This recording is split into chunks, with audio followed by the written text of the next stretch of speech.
Eu era o melhor jogador do mundo, até que o destino me colocou diante de um desafio inesperado. Sou Marco van Basten, e hoje vou compartilhar os bastidores de uma trajetória que, no auge da grandiosidade, tomou um rumo inimaginável. Acompanhem-me enquanto revelo os caminhos que me levaram a uma aposentadoria precoce, uma reviravolta que mudaria para sempre a história do melhor do mundo.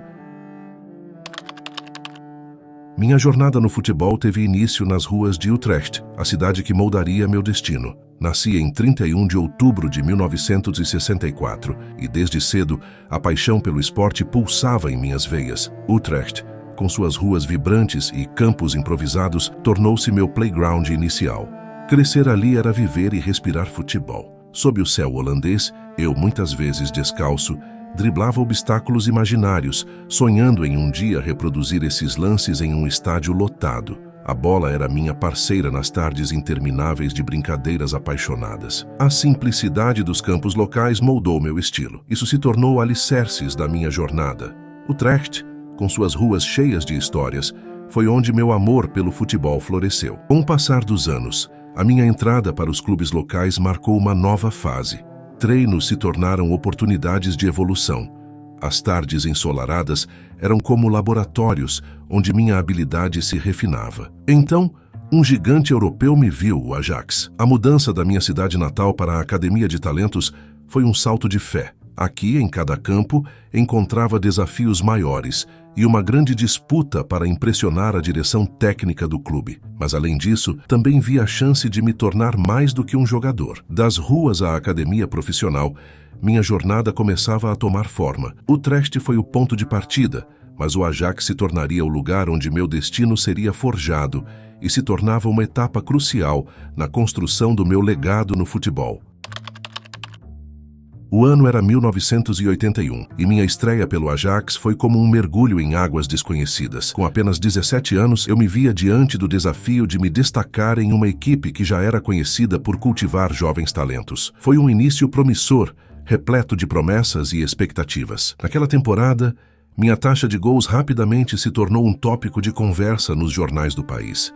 Marcando 14 gols em 22 partidas da Liga Holandesa, eu não apenas me estabelecia como um atacante formidável, mas também como um dos goleadores mais jovens e promissores do mundo. Cada gol era uma afirmação que, garoto de Utrecht, estava destinado a deixar uma marca duradoura. As competições europeias também testou minha habilidade e determinação. Na Taça UEFA, contribuí com gols cruciais que ajudaram o Ajax se classificar para etapas avançadas da competição. Foi apenas um vislumbre do palco internacional, onde o meu estilo de jogo começava a ecoar além das fronteiras holandesas. As primeiras experiências no Ajax não foram apenas sobre estatísticas, mas também sobre crescer sob a pressão dos holofotes e, acima de tudo, provar que eu poderia brilhar nos gramados profissionais. Era o começo de uma jornada marcada por sucessos individuais e contribuições cruciais para a equipe, me preparando para o que viria a seguir.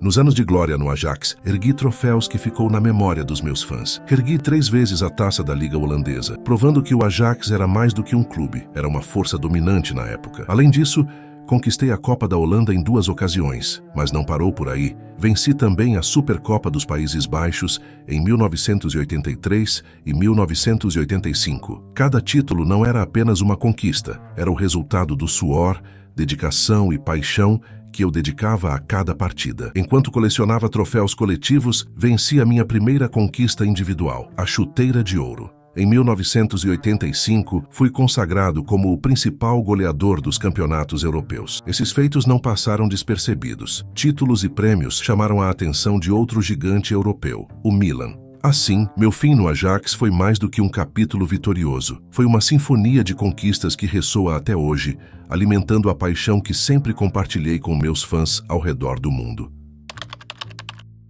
Eu estava no auge da minha forma no Ajax, tendo marcado 152 gols em 172 jogos pelo clube holandês. Mas eu sentia que precisava de um novo desafio, de uma nova aventura. Foi então que o Milan, um gigante europeu, se interessou por mim e pelo meu companheiro de seleção, Ruud Gullit. Era uma oportunidade única de jogar em um dos melhores campeonatos do mundo, ao lado de grandes craques como Franco Baresi, Paolo Maldini e Carlo Ancelotti. Eu não hesitei em aceitar a proposta. E em 1987, me mudei para a Itália, pronto para vestir a camisa rossonera. Mas a minha chegada ao Milan não foi como eu esperava. Eu me deparei com uma realidade diferente da que eu estava acostumado no Ajax. O futebol italiano era mais defensivo, mais físico, mais tático.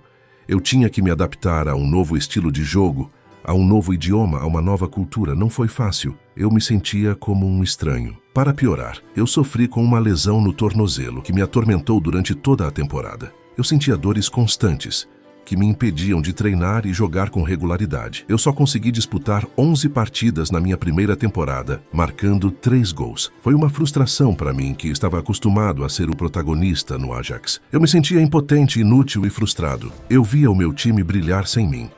O Milan teve uma temporada fantástica, conquistando o seu primeiro scudetto em 8 anos, com uma campanha impressionante. O Milan também chegou à semifinal da Copa dos Campeões, mas foi eliminado pelo Real Madrid. Eu ficava feliz pelo sucesso coletivo, mas eu me sentia excluído, marginalizado e esquecido. Eu sabia que tinha que mudar essa situação. Eu sabia que tinha que trabalhar duro para recuperar a minha forma, a minha confiança e o meu espaço no clube. E eu estava determinado a fazer isso na próxima temporada.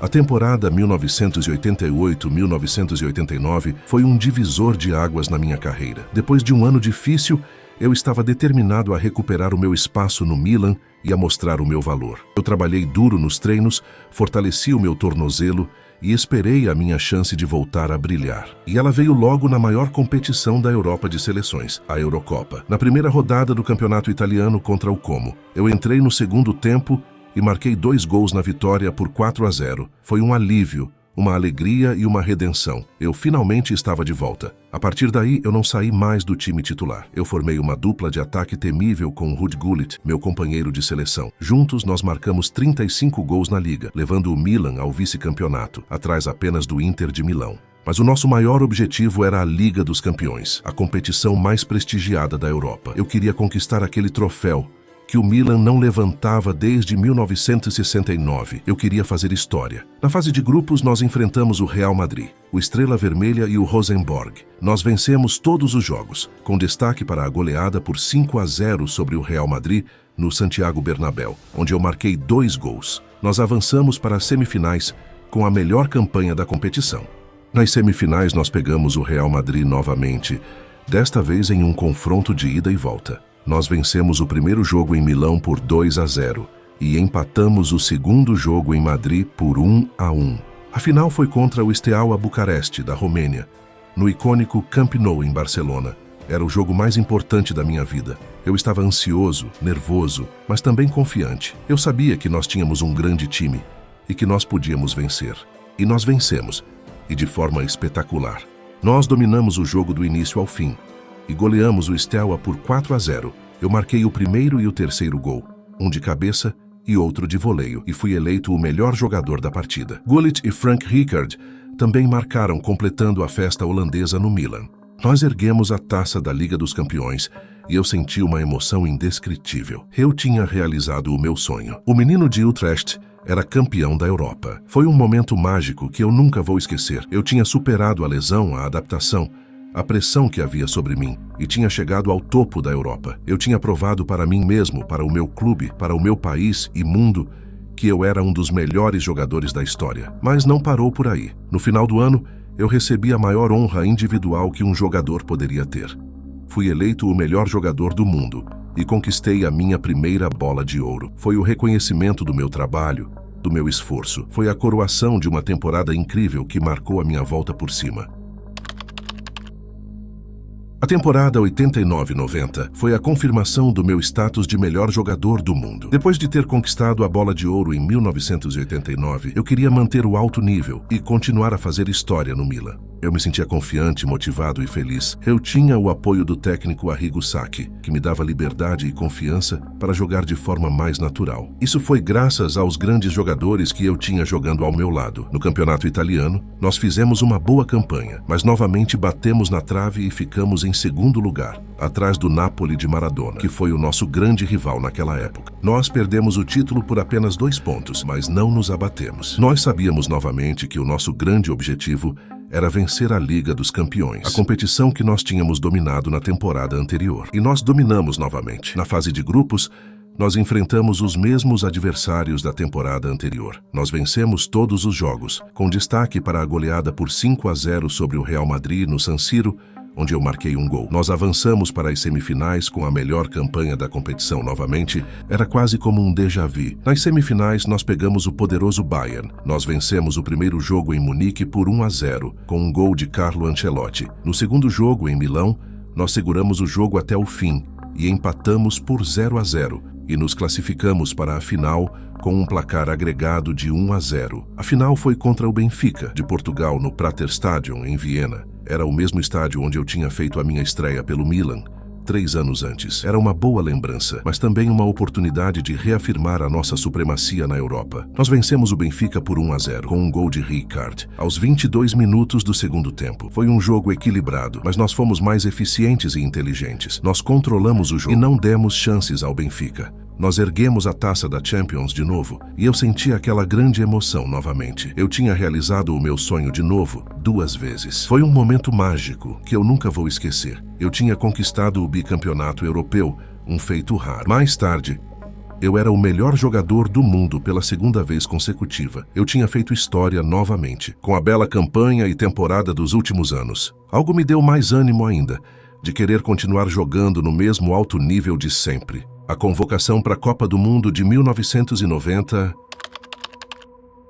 A Copa do Mundo de 1990 foi uma das maiores decepções da minha carreira. Depois de ter sido 2 vezes melhor do mundo, eu estava animado para jogar o maior campeonato do planeta e para tentar levar a Holanda ao título inédito em sua história. Eu tinha confiança e experiência. Eu ao meu lado, grandes jogadores como Ruud Gullit, Frank Rijkaard, Ronald Koeman também estavam animados mais do que nunca. Era um time forte. Nós tínhamos tudo para fazer uma grande campanha naquela Copa, mas nós não fizemos. Nós fomos sorteados no Grupo F, junto com a Inglaterra, Irlanda e Egito. Nós esperávamos vencer os nossos jogos, mas não foi isso que aconteceu. Nós empatamos todos os 3 jogos. Nós nos classificamos para as 8avas de final por sorte, mas no restante da Copa, nós não convencemos. Nós jogamos mal, sem criatividade e entrosamento, sem o brilho que costumávamos ter. Nós decepcionamos o nosso país, que esperavam mais de nós. Nas 8avas de final, enfrentamos a Alemanha Ocidental, que era a nossa grande rival. Nós esperávamos que seria um jogo difícil,